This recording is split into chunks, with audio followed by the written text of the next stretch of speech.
claiming that she's, a traitor, and this shows she's funded by Russia, and this shows that they've been using her.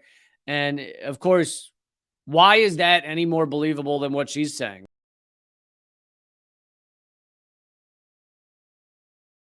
Tara Reade, who I'll call a friend, even though our interactions have been mostly during interviews, so it's not like we're hanging out. But the interviews I've had with her, or that she's had me on her podcast, all very friendly. Also, oddly enough, her brother is a comedian that I knew long before I knew her.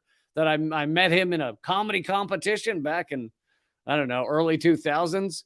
So weirdly, I knew her brother long before I'd ever heard the name Tara Reade.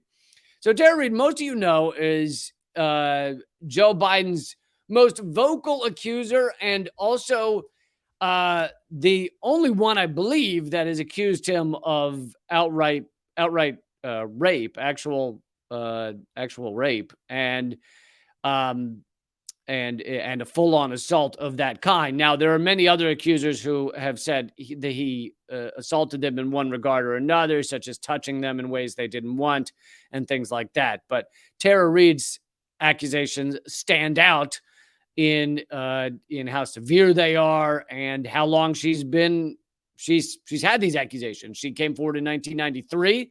She then was drummed out and told to forget about ever being heard. And she then came back when he was running for president because she didn't feel she could remain quiet anymore. And now she is trapped in Russia. Tara Reade, Biden accuser, explains why she decided to flee the U.S. and seek sanctuary in Russia. This is her writing, by the way. My plan was to oversee the translation of my book. So she has a book out, and it was going to be translated, and she was going to Moscow to work with someone on that, and she was only going for a week. My plan was to oversee the translation of my book, stay in Moscow for 1 week, and do an interview on a TV channel. Then I was going to go home. So much for that.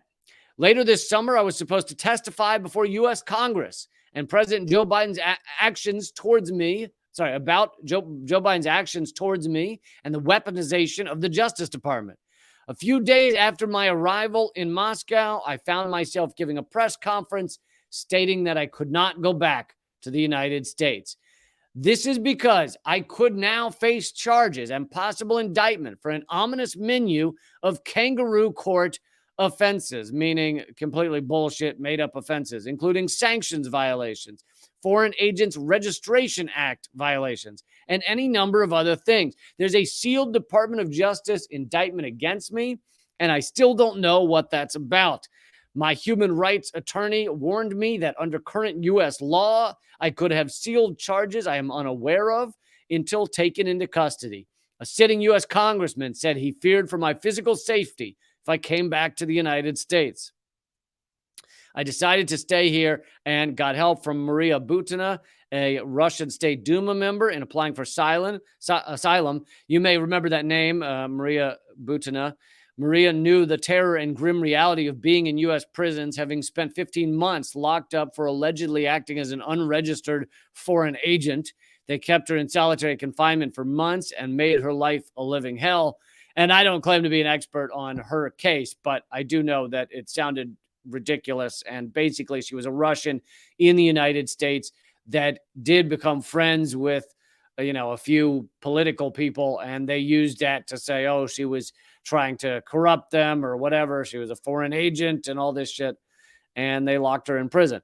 So there's just a bit about Tara Reade is now stuck in Moscow, fears for her safety, fears she cannot come back to the United States.